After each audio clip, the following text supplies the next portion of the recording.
possa permanecer conosco. Agradecendo aí as palavras do nosso amigo Celso, vamos então, como ele já informou, o nosso estudo de hoje tem a ver com o reinício do estudo do Livro dos Espíritos, já começou algumas reuniões, estamos então ainda de novo na parte primeira, no capítulo 2, e, como ele disse, envolve o estudo das perguntas 17 a 28, sendo que isso compreende dois tópicos. O primeiro deles, conhecimento do princípio das coisas, que vai da 17 até a 20, e o segundo tópico, espírito e matéria, que vai do 21 ao 28. Bem, mas temos um ponto de partida comum a esses dois tópicos, tá certo? O assunto, especialmente o assunto dessa primeira parte do Livro dos Espíritos, e particularmente dessas primeiras 50 e poucas perguntas, ela exige um pouco mais de atenção de cada um de nós, porque envolve temas que normalmente não estamos acostumados a estudar, a discutir. E por que eu chamei de ponto de partida? O ponto de partida é que escutaremos frequentemente no nosso estudo o contexto dessa resposta da pergunta 13. É um trecho da resposta da pergunta 13 dessa mesma parte primeira do Livro dos Espíritos, onde o companheiro que respondeu ao Kardec, a pergunta foi sobre as qualidades da divindade, né? E foi dito o seguinte, é um trecho: sabei, porém, que há coisas que estão acima da inteligência do homem mais inteligente, coloquei em negrito, as quais a vossa linguagem, restrita às vossas ideias e sensações, não tem meios de exprimir. Então, meus amigos, fica logo bem claro, né? Conforme eu inicialmente coloquei para vocês, em alguns momentos, né, vamos escutar que é o que podemos receber de informação agora, né? Quando a gente diz agora, foi quando aportou no nosso planeta, a doutrina espírita, né? Segunda metade do século XIX. E o que respondeu ao Kardec explica o porquê desse comentário aparecer até com uma certa frequência. São coisas que estão acima da inteligência daquele ser encarnado que estivesse no patamar de intelectual mais adiantado. Tá? E ele explica também por que isso tem a ver. Tem a ver com a nossa linguagem, né? A linguagem que utilizamos, ele explica, que está limitada ao que nós sentimos, né? Ao que nós conseguimos imaginar, né? Não permite que tenhamos meios de exprimir, né, determinados assuntos em relação a essas coisas que mencionei, que serão estudadas também nesses dois tópicos de hoje. Alguém pode dizer, pô, então o companheiro que está respondendo a Kardec, ele está sendo evasivo, ele está fugindo do tema, né? Está dizendo que tem coisas que ele não saberia responder, né? Isso até tem. Se a gente for lembrar de uma outra resposta do Livro dos Espíritos, que me fugiu agora qual delas é dito isso assim, expressamente, literalmente. Nem eu saberei responder. Isso somente o Pai tem capacidade para responder. Então, pronto, meus amigos. Né? Fica claro que há uma limitação para as respostas que podemos receber. E antes que alguém possa trazer, se fôssemos aqui um estudo interativo, poxa, mas aí você está se igualando a determinadas religiões que estabelecem dogmas sobre esse ou aquele assunto. Não é isso, meus amigos. Pelo contrário, quando consideramos a integralidade dos ensinamentos dos espíritos, que, para a nossa felicidade, ensinamento esse que foi, para usar uma palavra mais fácil de entender, mastigado por Allan Kardec, deixando que o conteúdo ficasse muito mais fácil para que cada um de nós o absorvesse, né? não apenas aprendesse, apreendesse, são coisas diferentes, né? Eu vou dar um exemplo concreto, né? Vamos dizer que eu fosse professor do ensino fundamental, primeiro segmento do ensino fundamental, tá certo? Então, a minha classe, vocês, são meus alunos, né, do primeiro segmento do ensino fundamental. E eu estou, então, falando com vocês sobre as 4 operações. Coisa básica, tá certo? Aí, de repente, durante a aula, eu procurasse enriquecer a minha explicação, trazendo um conteúdo de álgebra, um conteúdo de geometria, de trigonometria. Ao falar de 4 operações, eu, de repente, desandasse a falar de equações do segundo grau, de derivada, de integral. A gente lembra isso dos bancos escolares, né? Então, qual seria a chance de 1 a 10 de vocês, alunos, que estavam acompanhando bem a explicação sobre as 4 operações, entenderem, nesse momento, alunos do primeiro segmento do ensino fundamental, entender derivada, integral, matriz? De 1 a 10, qual é a chance? Posso responder? 0. 0. Tá certo? Então, é essa a situação que está sendo trazida ao abordarmos o que eu chamei do ponto inicial, né, um ponto comum, que vai nortear a maior parte das respostas das perguntas que estudaremos hoje. Perfeito? Né? E alguém pode falar assim, mas espera aí, você está esquecendo, né, que aprendemos na parte 3ª do Livro dos Espíritos, aquela parte das leis morais, né, que o progresso é inevitável, que o progresso não pode ser detido. E aí? A gente vai ficar sem aprender essas coisas? Então, né, quem vai poder, mais uma vez, nos ensinar é, mais uma vez, o nosso codificador, como lembrado pelo Celso anteriormente. Nessa semana agora, no dia 31 de março, relembramos a desencarnação do nosso codificador, que aconteceu no ano de 1869. Né? E ele criou a expressão controle universal dos ensinos espíritas para que nós estivéssemos bastante seguros, né, ao recebermos e analisarmos as lições dos espíritos. Nós sabemos que ele utilizou-se de verdadeiros filtros, né, mandando para diferentes médiums, né, que envolviam diferentes espíritos em diferentes pontos da Terra, as mesmas perguntas, os mesmos questionamentos, e ao montar as obras da codificação, especialmente essa que estamos estudando agora, o Livro dos Espíritos, ele teve a preocupação de procurar ver onde aquelas em que a resposta era a mesma.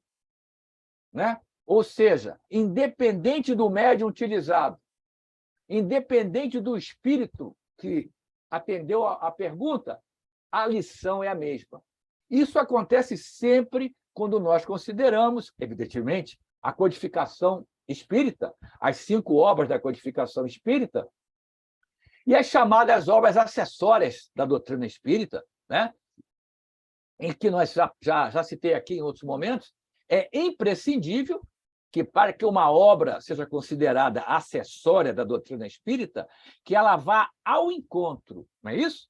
E não de encontro às respostas dos espíritos, né, trazidas até nós pelo trabalho de Allan Kardec.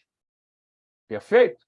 Né? Então, é preciso que o autor envolvido, o médium envolvido, o espírito envolvido, tenha junto a esse substantivo o adjetivo sério, tá certo? Porque, senão, teremos condições, infelizmente, de convivermos com verdadeiras barbaridades que, de umas décadas para cá, a partir do boom que a doutrina espírita teve nas mídias, né? Em que encontramos conteúdos totalmente antidoutrinários. E, para quem já estuda há algum tempo, como acredita a maioria de nós, né, é uma situação que a gente consegue filtrar. Mas para quem está iniciando, meus amigos, Escuta, lê uma coisa na codificação e vê uma obra dita espírita, que para os iniciantes, quando eles veem uma obra psicografada, já acham, não, isso aqui é uma obra espírita. Né? Eles não têm ainda o conhecimento que nós já possuímos, que qualquer um de nós, qualquer ser humano, é capaz, de acordo com o patamar evolutivo, no contexto mediúnico que se encontra, né? E ser capaz de realizar uma psicografia, entre outras coisas, dentro da área mediúnica. Tá certo? Então, nos utilizando desse controle universal do estudo dos espíritos, a gente vai trazer aqui, para nos ajudar, a pergunta 780A, tá certo? Quando o Kardec fez o seguinte questionamento: como o progresso intelectual pode conduzir ao progresso moral? Né? Nós estamos falando, não puxamos a situação do progresso? Então, vamos trazer a pergunta que o Kardec fez e a resposta bastante lúcida que ele recebeu. Seguinte, disse que respondeu a ele, dando a compreensão do bem e do mal. Então, o progresso intelectual vai levar, ou pode levar ao progresso moral, porque dá a possibilidade da compreensão do bem e do mal, pois então o homem pode escolher. Né? Ou seja, o que é que ele está dizendo, que respondeu Kardec? Permite que o ser humano capacite o seu discernimento. Tá certo? A partir que ele se informa mais acerca do bem e do mal, né? Pelo contexto intelectual, ele vai aumentar a sua capacidade de discernir e isso vai repercutir aonde? No seu progresso moral. Tá certo? E disse ainda que respondeu o codificador, o desenvolvimento do livre-arbítrio segue-se ao desenvolvimento da inteligência. Exatamente o que disse na primeira parte da resposta e que eu tentei aqui complementar. Né? Temos o progresso intelectual, isso vai gerar o quê? O progresso da sua capacidade de escolher pelas razões já ditas. Né? Só que tem outra parte, que quem respondeu ao Kardec não deixou passar. E aumenta a responsabilidade do ser humano pelos seus atos. Tá certo? Evidentemente, a gente tendo recebido as luzes, pelo menos as luzes necessárias para um encaminhamento de quem ainda, como nós, somos espíritos primitivos, né? Isso é ótimo, né? Nos abre os caminhos, mas, por outro lado, gera isso aqui, ó, a responsabilidade. Aquilo que já escutamos em outros momentos do estudo da doutrina espírita, né? Quem mais recebe, mais será cobrado. Né? Como diz Joana de Ângeles, com uma semana de evangelho, a gente pode tirar daquela relação de desculpas que a gente imagina quando retornar para o plano espiritual e quando puxar a nossa fichinha, ver que a gente se comprometeu a fazer isso, aquilo, outro, e só fez a terça parte. Aí vão perguntar, mas por quê? Você sabia que tinha que fazer? Por que... Então, pensa bem que nós, espíritas, não vamos poder dizer, eu não sabia. Essa não vai colar. Né? Tentemos, então, sermos mais criativos. Repito, essa não vai colar. Bem, ainda trazendo a ajuda de Allan Kardec, agora na edição de junho de 1863 da Revista Espírita, acerca desse assunto, acerca do conteúdo dessa resposta e dos comentários que eu tentei fazer aqui. O que disse mais o codificador nesse artigo? Cada existência, por pior que seja, é uma ocasião de progresso para o espírito. Por quê? Porque ele desenvolve inteligência, olha aí, adquire experiência e conhecimentos que mais tarde o ajudarão a progredir moralmente. Entenderam o que é o controle universal dos ensinos dos espíritos? O que é a universalidade da doutrina espírita? Temos duas fontes aqui nesse momento aqui. Observem que o cerne do conteúdo de cada uma delas é o mesmo, meus amigos. Mas isso que vai acontecer sempre. Já aprendemos que quando tiver uma novidade do plano espiritual, que tem que ser trazida para nós encarnados, já aprendemos isso. Repito, não será através do Luiz Eduardo, médium que tem a possibilidade de receber uma informação do espírito fulano de tal. Por quê? O espírito fulano de tal é a última bolacha do pacote? O Luiz Eduardo é o poderoso? Não, não foi assim que Kardec preparou a codificação. Eu já disse isso, né? Se utilizando de diferentes fontes. Então, a informação que nós já recebemos é essa. Tem alguma coisa que vai alterar o que os espíritos trouxeram na segunda metade do século XIX. Perfeito? A doutrina não é imutável. Imutável é só as leis de Deus, não esqueça. Mas como vai acontecer isso? Diferentes médiuns, através de diferentes espíritos, em diferentes locais do mundo inteiro, vão trazer a tal novidade. Eu tenho que repetir isso, meus amigos, porque em pleno século XXI, em pleno ano de 2023, com todas as luzes que todos nós espíritas já adquirimos, temos irmãos nossos, irmãos e irmãs, né? Que escutam o canto da sereia. Não, quem está certo é essa informação que chegou aqui agora. O que os espíritos falaram lá atrás está errado. Mas por quê? Não, porque ele falou. O espírito fulano de tal falou através do médium tal. O médium é bom. Mas foi um só? Foi um só. É isso. Espero ter me feito entender. E para quem ficou achando que só foram duas fontes, evidentemente, podia trazer mais, mas o Celso está de olho no relógio para não deixar eu passar. Vou trazer só mais uma. O livro O Consolador. Não sei se vocês conhecem. A parceria, essa mesma parceria do livro da leitura inicial.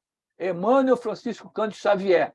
Na pergunta 204, esse livro são perguntas tipo um questionário feito pelos nossos companheiros do Grupo Espírita Luiz Gonzaga, de Pedro Leopoldo, Minas Gerais, lá atrás, quando o Chico vivia em Pedro Leopoldo, e pediram para o Chico encaminhar para o Emmanuel. E a 204 foi essa. O que precisamos fazer para alcançarmos a perfeição? E, com as minhas palavras, a resposta foi a seguinte: nós temos duas asas. A asa intelectual, né? A asa do conhecimento, e a asa moral, a asa do sentimento, a asa do amor. As duas têm que ir subindo para passo. Aí o Emmanuel conclui assim: não tem esta dúvida que a asa moral, no final, vai ficar um pouco acima. Mas exatamente esse cenário aqui, ele explica por quê. Né? Porque, a partir do progresso intelectual, aumentamos a capacidade de discernir o bem e do mal e progredimos moralmente. Tá certo, meus amigos? Passemos, então, às perguntas programadas para hoje, no tópico Conhecimento do Princípio das Coisas, 17 a 20. Qual foi a 17? É dado ao ser humano conhecer o princípio das coisas, porque o tópico é esse, né? Conhecimento do princípio das coisas. Qual foi a resposta que o Kardec recebeu? Não.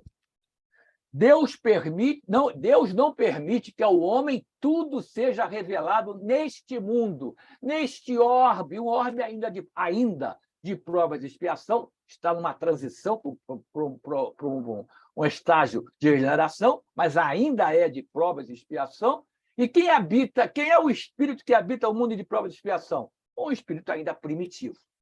Lembre-se daquela introdução que eu fiz, que disse que era o ponto comum do estudo de hoje. Tá? Na 18, quis saber o Kardec: penetrará o homem, o ser humano, um dia o mistério das coisas que lhe estão ocultas? Né? Kardec recebeu essa resposta na 17, então, claro, automaticamente emendou essa aí. Resposta: o véu se levanta a seus olhos, à medida que o ser humano se depura. Não é para isso que nós encarnamos? Nós aprendemos isso? Para evoluirmos? Para progredirmos? Como? Nos depurando, nos purificando. Nenhuma novidade. E segue a resposta: mas, para compreender certas coisas, são-lhe precisas faculdades que ainda não possui. Então, já até tem a ver com aquela parte inicial, né, a respeito do progresso. Vamos ficar sem aprender? Calma, né? Chegaremos lá. Por quê? A frase desse filósofo chinês, contemporâneo de Confúcio, e por essa frase aqui, tão bom quanto: né? Lao Tse explica. É uma frase que complementa esse contexto aí. O excesso de luz cega a vista. Não é isso? Se jogar aquele monte de conhecimento para quem ainda não consegue aprender o básico, qual a chance, repito a pergunta, qual a chance de 1 a 10 de aprender essa massa de conhecimentos? 0. Não tem outra possibilidade. Ok? Vamos adiante. Vamos lá para 19. Perguntou o codificador: não pode o ser humano, pelas investigações científicas, penetrar algum dos segredos da natureza? Qual foi a resposta que Kardec recebeu? A ciência foi dada ao ser humano para o seu adiantamento em todas as coisas. Perfeito? No capítulo 1 do Evangelho segundo o Espiritismo, o último tópico é a aliança da ciência com a religião. Né? Mas aí, quem respondeu Kardec fez uma pausa e continuou. Ele, porém, ele quem? O ser humano, não pode ultrapassar os limites que Deus estabeleceu, repetindo o que já escutamos hoje. Né? E aí o codificador, para facilitar para nós, ainda acrescentou um comentário. Quanto mais consegue o ser humano penetrar nesses mistérios, tanto maior admiração lhe devem causar o poder e a sabedoria do Criador. Eu acho que a maioria concorda com essa conclusão do Kardec, acho. Mas será que todos concordam? Ou será que o Kardec deveria usar? Deveriam. Eu acho que deveria usar deveriam. Porque, repetindo, século XXI, ano de 2023, temos irmãos nossos, né, que ainda fazem pouco caso da sabedoria, né, da misericórdia, da intelectualidade suprema do nosso Criador. Só um comentário para a gente passar para a última pergunta desse primeiro tópico, que é a pergunta 20. Quis saber o codificador. Dado ao homem receber, sem ser por meio das investigações da ciência, comunicações de ordem mais elevada acerca do que lhe escapa ao testemunho dos sentidos, o Kardec já não deixou passar a possibilidade de, juntando a ciência com o que a doutrina espírita nos traz, um dos pilares da doutrina espírita qual é? Vocês sabem, são 5. O que está sendo mencionado aí qual é? Né?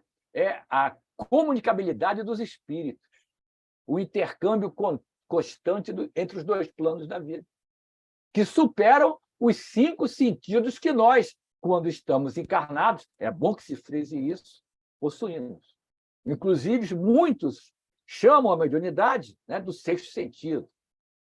Tá certo? E qual foi a resposta recebida por Kardec? Sim, se ou julgar conveniente, Deus pode revelar o que a ciência não é dado a aprender. Né? Para quem está acompanhando o progresso galopante, desculpe usar o termo, da tecnologia, que é um dos ramos da ciência, tá certo? Fica embasbacado. Cada dia tem uma novidade, qualquer que seja o campo. Aí o Kardec, já naquela época, já antevendo esse progresso retilíneo, digamos assim, da ciência, né? Se isso ia esclarecer tudo. Se alguma coisa que a ciência ainda não chegasse naquele momento, por causa de quê? Por causa dos envolvidos, tanto dos 2 lados da vida, especialmente quem está encarnado, que ainda não saberia fazer o que fazer com conhecimento, já que faltaria algum suporte naquele momento. A gente, só para lembrar agora, a gente lembra que aquele alemão, Brown, quando criou a bomba atômica, Otto Brown, ele, quando criou a fissão nuclear, né, ele não imaginava que ela fosse utilizada para o fim que foi utilizado. Tá certo? E aí, depois desta resposta, Kardec complementou. Por essas comunicações, por esse intercâmbio mencionado por nós, é que o ser humano adquire, olha só, sempre essa ressalva, dentro de certos limites, o conhecimento do seu passado e do seu futuro. tá certo? E as obras espíritas, né? Nesse contexto, obras espíritas sérias, classificadas como obras espíritas acessórias, nos trazem, em diversos momentos, esse tipo de informação. E me permito trazer para o estudo o Miramês. Miramês era um espanhol que chegou ao Brasil na metade do século XVII, se não me engano, 1640, através do Maranhão. Chegou no Brasil através do Maranhão, gostou tanto do país, depois que desencarnou, continuou trabalhando no contexto espiritual. Ele já, de algum tempo, ele se utiliza do médium mineiro João Nunes Maia, lá na União Espírita Mineira, para nos trazer informações muito interessantes. Esse trecho que eu vou ler para vocês aqui agora está lá na obra O Livro dos Espíritos Comentado. Ele analisa resposta por resposta que o Kardec recebeu. E tem outras duas obras muito conhecidas ainda, Maria de Nazaré e Francisco de Assis. Tá? Recomendo a leitura dessas obras, porque Miramês é um espírito sério que traz informações que se somam, né, ao conhecimento que a codificação trouxe. E, a respeito dessa resposta, ele disse o seguinte: os seres humanos carregam consigo outros meios espirituais que lhes servem de canais por onde podem vir. E ele faz questão de dizer, e vem com frequência, notícias mais sutis do mundo espiritual, revelações que escapam aos processos científicos. Ele está falando de quê, meus amigos?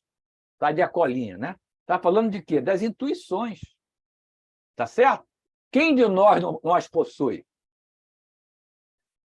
Muitos, como esse que vos fala, ainda está no patamar das intuições. Outros já têm a mediunidade muito mais aflorada. Mas intuição é muita coisa. Eu coloquei ali o nome de Fleming, não sei se vocês vão lembrar. Alexander Fleming, inglês. Ele teria descoberto a penicilina, mas num cenário parecido com esse. A história nos coloca como ele sendo responsável por essa descoberta. Eu assisti há alguns anos um documentário da BBC, aquela emissora de TV inglesa extremamente séria, né? Não é dada fake news, ao contrário de outras que a gente conhece. E nesse documentário foi dito que o Alexander Fleming ele liderava uma equipe, mas, na verdade, quem teria observado, quem teve essa intuição que levou à descoberta da penicilina, foram os membros da sua equipe que depois comunicaram ao Alexander Fleming, e o líder da equipe, evidentemente, nada de regular, levou o conhecimento à área acadêmica. Para quem não está lembrando, quem não sabe, eles trabalhavam com aquelas placas de pedra, evidentemente não as que nós temos hoje em dia, né? Mas algo parecido com a gelatina nutritiva, o agar nutritivo, tá certo? Haviam semeado com a bactéria Staphylococcus e fizeram o trabalho, era uma sexta-feira, se não estou enganado, deixaram as placas em cima da bancada para serem descartadas na semana seguinte. Só que, evidentemente, como eu disse, as placas não eram as mesmas, né? As condições de trabalho de higiene não eram as que nós temos hoje em dia, né? Com uma asepsia extremamente rigorosa. E aconteceu que o ar penetrou nas placas, e no ar, entre outras coisas, nós temos o quê? Os chamados fungos, né? Que o povão chama de mofo, né? Então, os fungos encontraram nutrientes naquele agar, naquela gelatina, começaram a crescer, e onde eles cresceram, deixou de haver o crescimento da bactéria, Staphylococcus. Tá certo? E aí a equipe chegou na semana seguinte, observou aquilo, conversou com o Fleming e veio a intuição. Onde cresceu o fungo, onde o mofo cresceu, não permitiu o crescimento da bactéria que estava inoculada ali. Ou seja, olha a ajuda do plano espiritual, certamente. Esse fungo tem alguma coisa que impede o crescimento da bactéria. Podemos utilizar para combater a infecção por essa bactéria. Perceberam? para encurtar a história, há uma enzima, penicilinase, né, produzida pelo o fungo que ganhou o nome de penicillium, tá certo? E foi assim que se chegou ao agente antimicrobiano, que o povão chama de antibiótico, mais conhecido de todos os tempos, que é a penicilina. Ok? Mas vamos embora, porque o tempo está correndo. Vamos lá para o segundo tópico. Espírito e matéria, questões 21 a 28. Deixa eu só adiantar aqui o meu tablet, porque a minha visão fica atrapalhada pelo que aparece para mim na tela. Mas olha só, 21, Kardec quis saber: a matéria existe desde toda a eternidade como Deus ou foi criada por ele em dado momento? Resposta: exatamente naquele contexto da primeira telinha que eu passei para vocês, né? Um ponto em comum. Só Deus o sabe, respondeu o Espírito. Há uma coisa que, todavia, que a razão vos deve indicar, é que Deus, modelo de amor e caridade, nunca esteve inativo. Nunca esteve inativo. Ou seja, está dando uma dica, está dando um spoiler aí, né? E acrescentou: por mais distante que logreis figurar o início da ação de Deus, podereis concebê-lo ocioso, um momento que seja? O que o spoiler está dizendo aí, que respondeu ao Kardec? Ele frisa, só Deus o sabe. Mas raciocinando, usando a razão, a lógica, o que ele está dizendo? Poxa, Deus, você não consegue imaginar Deus parado. Tá certo? Por mais que você queira, não, lá atrás, há tantos bilhões de anos, trilhões de anos, Deus não estava inativo. Então, ele está dando uma dica, né, que tudo começou com o Pai. É uma dica, tá certo? Como já foi dito aqui, mais adiante, todos nós seremos capazes de ter acesso a essa resposta. No momento, não teremos gabarito para entendê-la. Por que eu botei aquela citação ali do Evangelho de João? Porque corrobora a frase que Deus nunca esteve inativo. Porque Jesus disse isso, meus amigos. Lembram?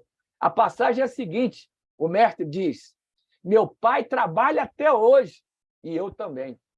Pronto. Mata o assunto, né, meus amigos? Bem, passemos para 22.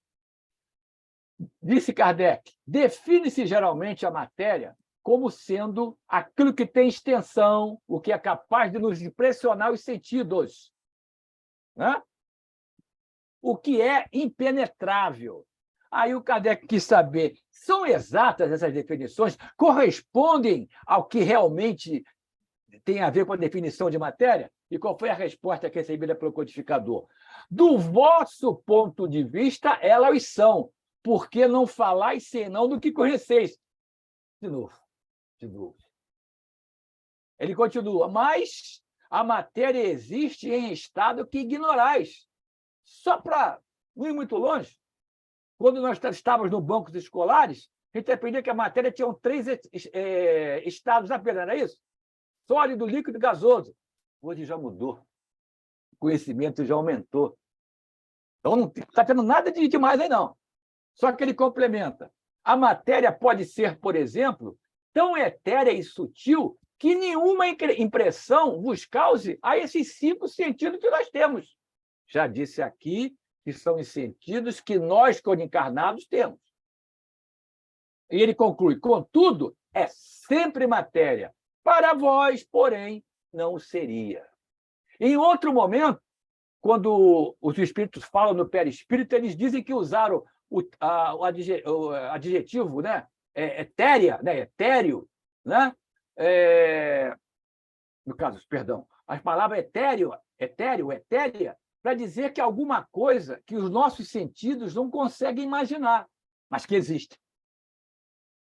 A analogia é feita com o perispírito, conforme já escutamos em outros momentos de estudo da doutrina espírita. E aí, o Kardec emendou uma subpergunta: que definição, então, podeis dar da matéria? Né? Já que você falou que é uma situação assim assado, qual foi a resposta recebida? A matéria é o laço que prende o espírito. É o instrumento de que este quem? O espírito se serve e sobre o qual, ao mesmo tempo, exerce a sua ação. Né? Continuamos ainda, né, naquele cenário. Mais adiante, a luz vai chegar sem nos cegar, conforme lembrou Lao Tse. No momento, é esse o cenário aqui. A matéria é o laço que prende o espírito. Né? O espírito se utiliza da matéria e exerce a sua ação sobre a matéria. Aí o Kardec, para tentar nos ajudar, acrescentou: deste ponto de vista, né, pode-se dizer que a matéria é o agente, né, é o intermediário com o auxílio do qual e sobre o qual atua o espírito. Muito mais completa do que a explicação que eu tentei passar para vocês aí.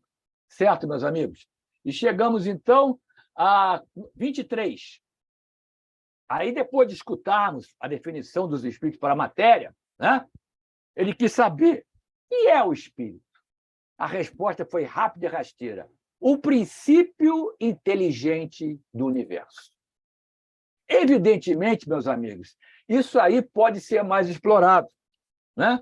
Teve até uma subpergunta, mas eu já deixo vocês preparados para, a partir da pergunta 29 em diante, né, o Kardec vai puxar mais por isso. No momento, fiquemos com essa definição. Né? O espírito é o princípio inteligente do universo. Aí o Kardec, tentando avançar, quis saber, mas qual a natureza íntima do espírito? Né? E qual foi a resposta que ele recebeu? Não, de novo, olha só, entenderam aquela tela inicial? Não é fácil analisar o espírito com a vossa linguagem. Para vós, ele nada é, por não ser palpável. O espírito, já aprendemos, não é palpável. Ele pode se materializar, mas ele não é palpável na sua condição usual.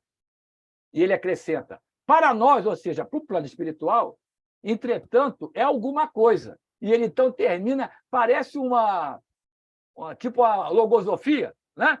Ficais sabendo, coisa nenhuma é o nada. Mas aí esclarece, o nada não existe. Ao contrário que os materialistas dizem, o nada não existe o nada. Não, acabou, você morreu, vai para o nada. Não, ele reafirma, o nada não existe. E coisa nenhuma é o nada. E se o nada não existe, evidentemente, a natureza íntima do espírito, ela existe. Mas, no momento, com a nossa linguagem, escutar a resposta, é o que pode ser passado para nós. Mas, repito, não nos desesperemos. Ao contrário de nós, o plano espiritual caminha de uma forma gradativa. Nada é no estalar de dedos. Né? Tudo tem uma sequência, né? Porque o Criador não erra. Jamais, meus amigos. Mas, de novo, o Miramês vai nos ajudar, tentando entender esse conteúdo aí. Olha só o que ele colocou. Dificilmente se pode conceituar o espírito. A sua estrutura íntima, então, foge ao campo de sabedoria que já dominamos. Olha que consolo. Não é? O Miramês se junta a nós nesse aspecto aí. E ele acrescenta, com uma pergunta que diz muito, né, nesse cenário. Se o corpo físico ainda para nós outros é um mistério, o que falar do espírito? Ainda não temos um monte de interrogações em relação ao corpo físico?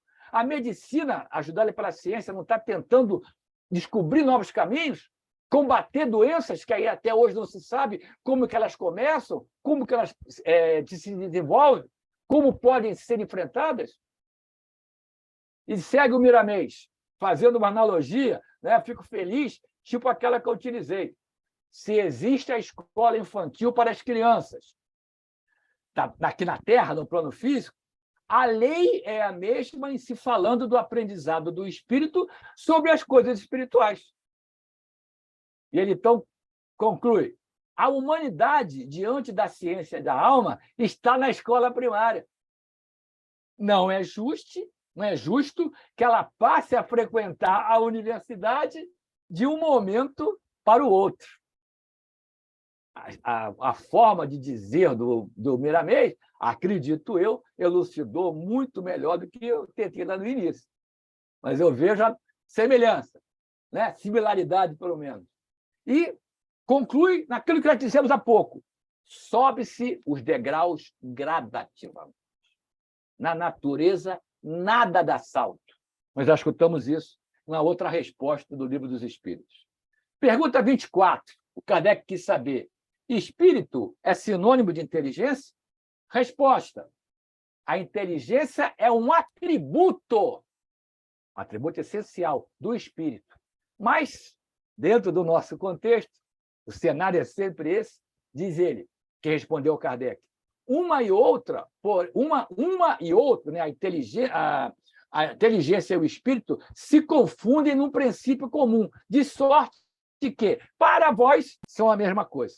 No momento é isso, mas já ficamos sabendo, em futuras etapas da nossa caminhada, isso vai ser muito melhor esclarecido. Eu aproveito e trago, então, a resposta da 71, né? Em que quem respondeu ao codificador disse que a inteligência é uma faculdade especial peculiar a algumas classes de seres orgânicos. Calma, que até chegar a 71, os espíritos vão nos ensinar, o Kardec vai perguntar sobre seres orgânicos e inorgânicos. Calma, né? Mas, só para deixar a colinha, quais são os seres orgânicos, segundo os espíritos? Vegetais, animais e os humanos. Tá certo? Então, é uma faculdade peculiar a algumas classes de seres orgânicos e que lhes dá, com o pensamento, a vontade de agir, a consciência de sua existência e de sua individualidade, bem como os meios de estabelecerem relações com o mundo exterior e de proverem as suas necessidades. Então, voltemos ao início. A inteligência é uma faculdade peculiar a algumas classes de seres orgânicos. Nem todos os seres orgânicos têm inteligência. Eu digo, repito, no contexto dessa pergunta 71 e as que antecede, isso vai ser muito melhor explorar. Mas já ficou claro, eu tenho certeza que a maior parte dos que estão aqui presentes tem essa informação. Não são todos os seres orgânicos que têm a inteligência propriamente dita. Mas, então, para ajudar a entender isso aí, vamos trazer aquela frase do nosso Leon Denis, o filósofo do Espiritismo, no livro O Problema do Ser, do Destino e na Dor. Esta é a frase correta. Existe uma versão aí na internet, mas esta é a que consta na obra. Se vocês tiverem acesso a esse livro do Leon Denis, a frase é essa. E diz esplendidamente o que eu tentei comentar. Na planta, a inteligência dormita. No animal, sonha. Porém, só no homem acorda, conhece-se, possui-se e torna-se consciente. E ele acrescenta, a partir daí, o progresso, que nas formas inferiores da natureza era de alguma sorte fatal, né? Casual, né? Aqueles animais inferiores, né? Unicelulares, por exemplo, né? A partir daí, deixa de acontecer a casualidade e o Leon Denis fala, só se pode realizar esse progresso dessa inteligência pelo acordo da vontade humana com as leis eternas, ou seja, com o uso da razão, que, como foi dito no início da frase do Leon Denis, começa no ser humano. Perfeito? Vamos lá, o tempo está correndo. Vamos chegar na 25. Perguntou Kardec, espírito independe da matéria ou é apenas uma propriedade desta? Assim como as cores são propriedade da luz e o som é propriedade do ar. Resposta, são distintos uma do outro, né? Reafirma que independe da matéria. Mas a união do espírito e da matéria é necessária para intelectualizar a matéria. Tem a ver com as perguntas do início, a pergunta 21, 22, que nós já estudamos aqui hoje. Tá certo? 26. Aliás, 25A, tem uma subpergunta. Essa união é igualmente necessária para a manifestação do espírito? Né? Respondeu quem trabalhava com Kardec. É necessária, de novo, a vós outros, porque não tendes organização apta a perceber o espírito sem a matéria. A isto não são apropriados os vossos sentidos. Ele repete a informação para ver se a gente se convence que temos limites, meus amigos. Nós somos seres ainda atrasados no processo evolutivo. É isso que está sendo chamado a atenção. E aí, na 26, em cima dessa resposta, o Kardec quis saber, poder-se-á, né, nós poderemos conceber o espírito sem a matéria e a matéria sem o espírito? Resposta rápida e rasteira. Somente pode-se, mas somente através do pensamento. Né? Então, para termos ilustrar essa resposta curta, eu trouxe um trecho do estudo continuado do Livro dos Espíritos, realizado pela Federação Espírita do Mato Grosso do Sul. O texto é um pouquinho longo, mas fecha bem. Olha só o que o articulista escreveu. O pensamento, sendo a representação mental de alguma coisa, não tem limites, ou seja, o ser humano dispõe de liberdade absoluta para pensar o que quiser. Entretanto, na prática, não consegue dissociar uma coisa da outra, porquanto não dispõe de sentidos para isso. Por mais que dermos asas à imaginação, utilizando de analogias ou comparações, dificilmente conseguiremos fazer uma representação, ainda que pálida, dessa relação entre o espírito e a matéria. Circunstância que é agravada pela deficiência de nossa linguagem, incapaz de decodificar todos os fenômenos naturais que nos cercam. É isso, amigos. Um trecho com mais palavras, né? Mas se vocês pararem um pouquinho para pensar, o conteúdo é o mesmo que foi apresentado até agora. Porque é uma fonte séria, né? Uma fonte que pode ser chamada de acessória da doutrina espírita. Ela soma-se a que os espíritos nos trouxeram através do codificador. E só por consolo eu botei ali embaixo, ó, mas calma, chegaremos lá. Tá certo? Vamos então para a 27, a penúltima. Perguntou Kardec. Há então dois elementos gerais do universo. A matéria e o espírito só são esses dois? Resposta mais longa. Eu trouxe um trecho só porque o tempo vai estourar. Disse quem trabalhava com Kardec. Sim, né? E, acima de tudo, Deus, o Criador, né? O Pai de todas as coisas. E ele frisa criando a expressão Trindade Universal. Deus, Espírito e matéria constituem o princípio de tudo que existe, a chamada Trindade Universal. Mas ele acrescenta um fator novo aí. Mas ao elemento material se tem que juntar o fluido universal, que desempenha o papel de intermediário entre o espírito e a matéria propriamente dita, que por demais grosseira para que o espírito possa exercer ação sobre ela, especialmente no contexto da humanidade terrestre, de nós, atualmente encarnados, né? É colocado que, para o espírito agir sobre a matéria, precisa do chamado fluido universal. E aí o Kardec, então, querendo conhecer um pouquinho mais do fluido universal, ele faz a seguinte subpergunta.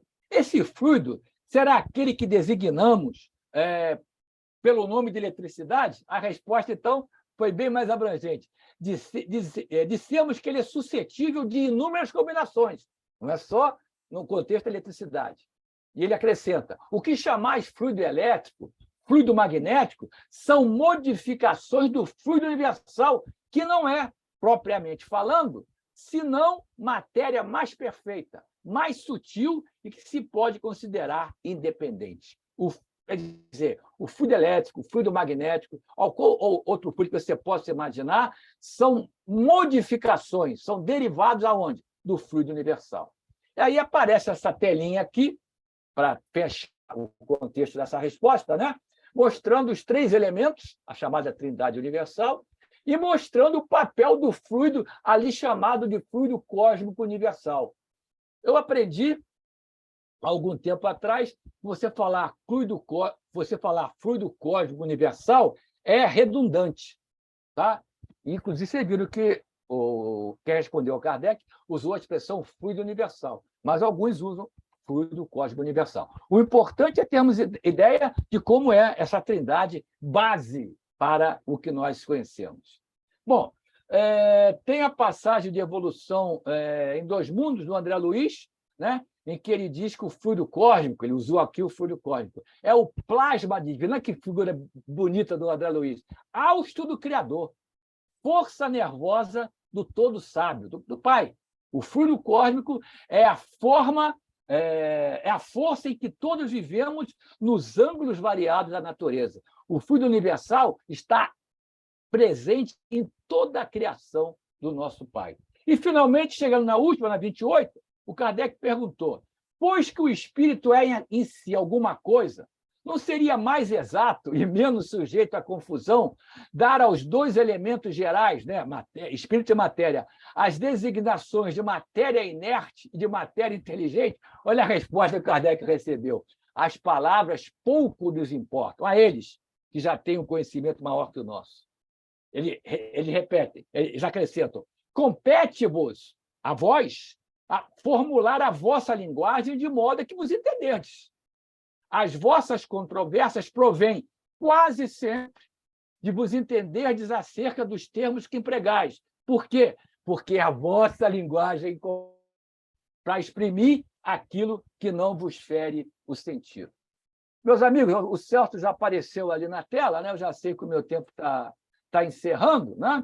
Eu vou até pular o comentário do Kardec, que está disposto ali em seguida a essa resposta da 28. Agora, permitam-me encerrar agradecendo a atenção de vocês, agradecendo à casa pela oportunidade do trabalho, trazendo do livro Plantão de Respostas, né?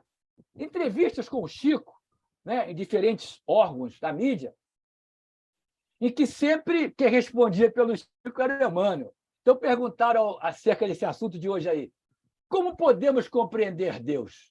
Qual foi a resposta que o Emmanuel fez chegar através do Chico? Kardec inicia sua série de perguntas aos espíritos, questionando sobre o que é Deus. E a ele é feita a seguinte afirmativa, né? Na resposta: Deus é a inteligência suprema, causa primária de todas as coisas.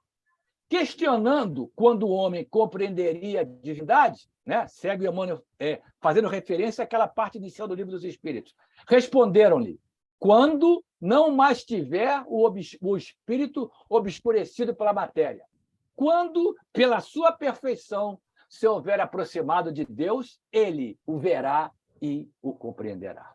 Então, é essa a mensagem final, meus amigos. Não devemos ficarmos chateados por não termos ainda as respostas para tudo que gostaríamos. Já foi explicado o porquê. Nós não acreditamos nos espíritos, não foram enviados pelo Pai para nos ajudar no momento certo. Então é isso. A certeza é que, à medida que fomos, como escutamos aqui, né, nos desmaterializando, né, nos tornando mais etéreos, seremos então capazes de entender esses pontos que, no momento, infelizmente, temos que escutar esse tipo de informação. Obrigado, muita paz. Luiz Eduardo, muito